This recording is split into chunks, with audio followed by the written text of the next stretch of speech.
गुस्सा आ गए थे प्राइम मिनिस्टर के ऊपर, और ये जो फार्मर्स मरे थे वो प्राइम मिनिस्टर के वजह से मरे थे बल्कि सत्यपाल मलिक आज कल एक स्टेटमेंट में कहा। इस पे आपका क्या कहना है?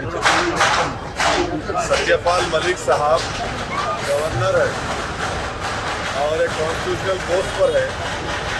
जब वो देश के प्रधानमंत्री से मिले और उन्होंने जो कुछ बातें कही है, ये 500 बल्कि 700 किसान जो जिनकी मौत हुई है 3 फार्मूलाज के तहत, यकीनन वो तो मोदी सरकार की जिम्मेदार है। मगर सबसे अहम बात यह है कि एक गवर्नर ये कह रहा है कि प्रधानमंत्री के सामने जब सच्चाई को बयान किया जा रहा था तो प्रधानमंत्री नाराज हो गए। तो इससे ये बात जाहिर होती है कि प्रधानमंत्री देश की जनता तो छोड़िए, प्रधानमंत्री अपनी सरकार के अपॉइंटेड गवर्नर की सच्चाई को सुनने के लिए तैयार नहीं है। तो इससे देश के प्रधानमंत्री श्री नरेंद्र मोदी का अहंकार और उनका सच्चाई को नहीं सुनना और ना मानना, ये इस बात को बताता है कि प्रधानमंत्री देश की जनता की तकलीफ से बिल्कुल दूर है।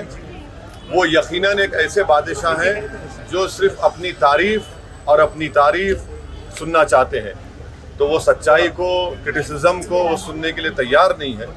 और उन्हें जो कुछ कहा सही है। और जो किसान लॉस को जो वापस लिया गया, मैंने उस वक्त भी कहा, आज भी कह रहा हूँ कि बीजेपी ने हालत मजबूरी में किया, क्योंकि उनको नज़र आ रहा था कि ज़मीन खिसक रही है उत्तर प्रदेश में, पंजाब में, उत्तराखंड में। इसीलिए उन्होंने हालत मजबूरी में, पॉलिटिकल कंपल्शन था। मगर ये बड़ी अफसोस की बात है कि जो एक गवर्नर कह रहे हैं, हम ये चाहते हैं कि देश के प्रधानमंत्री या तो उसका बताएं कि क्या वो बात सच कह रहे हैं सत्यपाल मलिक साहब, क्योंकि ये सब सही है, सब जानते हैं कि प्रधानमंत्री सिर्फ तारीफ सुनना चाहते हैं। सर, जो हालात हैं कोविड को लेकर, उस पर उत्तर प्रदेश में और पंजाब में जो रैलियों को लेकर प्रधानमंत्री ने एक पहल की है कि रैलियां कम की जाएं और ई रैलीज किए जाएं, इस पर आपका क्या कहना है? देखिए, बीजेपी की तरफ से रैलीज हो रही है, सब पार्टी की तरफ से रैलीज हो रही है, हमारी पार्टी भी रैली कर रही है। अब इलेक्शन कमीशन के आचार संहिता लगने के बाद ये देखना पड़ेगा। मगर सबसे अहम सवाल ये है कि देश के प्रधानमंत्री और बीजेपी सरकार ने जो बूस्टर शॉट का जो हमने डिमांड किया था, वो अब तक क्यों नहीं लगाया? आपने सितंबर में ऑर्डर क्यों नहीं दिया उसको? आज आपने बायोलॉजिकल ई को दिया है ऑर्डर, कब दिया आपने? और वो कब आएंगे वो जो प्रिकॉशनरी या बूस्टर शॉट बोल रहे हैं? और वो सिर्फ इमरजेंसी ऑथराइजेशन है।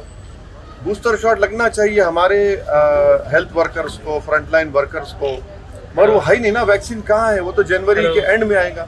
तो आप बूस्टर शॉट लीजिए, बूस्टर शॉट मुहैया कराइए देश की जनता को।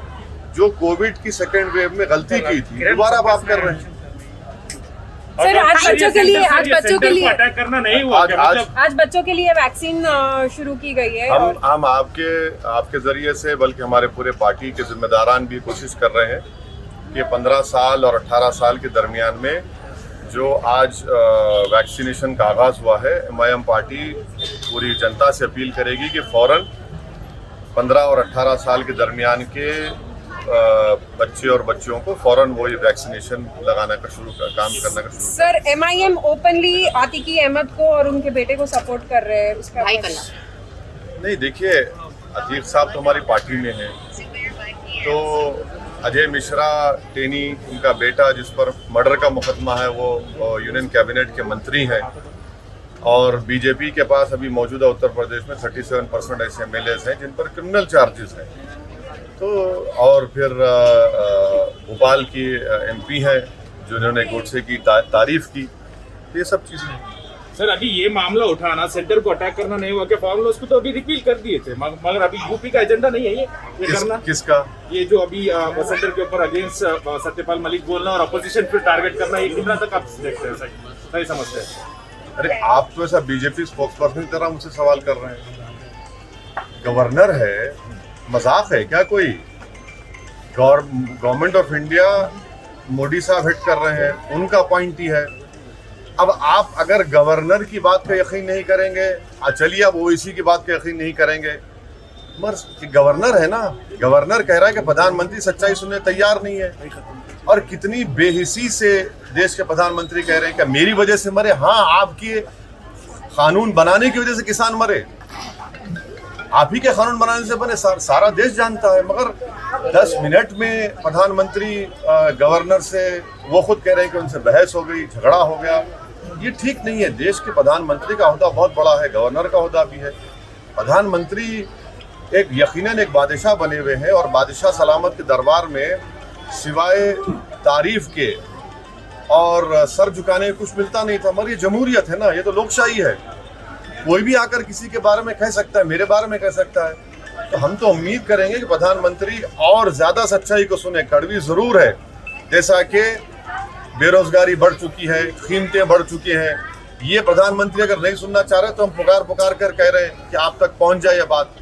सर आखिरी सवाल, गिटहब पे आपको कुछ कहना है? महाराष्ट्र में जो अभी ऑनगोइंग इश्यू है गिटहब का इश्यू जो चल रहा है अभी, अरे हैदराबाद के 2 लड़कियों को, हाँ, हैदराबाद के भी मैंने पूरे देश के जो मुसलमान पढ़े लिखे महिलाएं हैं, पढ़े लिखे हैं, काबिल हैं, अपने आप में काबिल है, उनके ताल्लुक से आप उनके हर्राज का ऐलान करते हैं, उनके ऑक्शन का ऐलान करते हैं।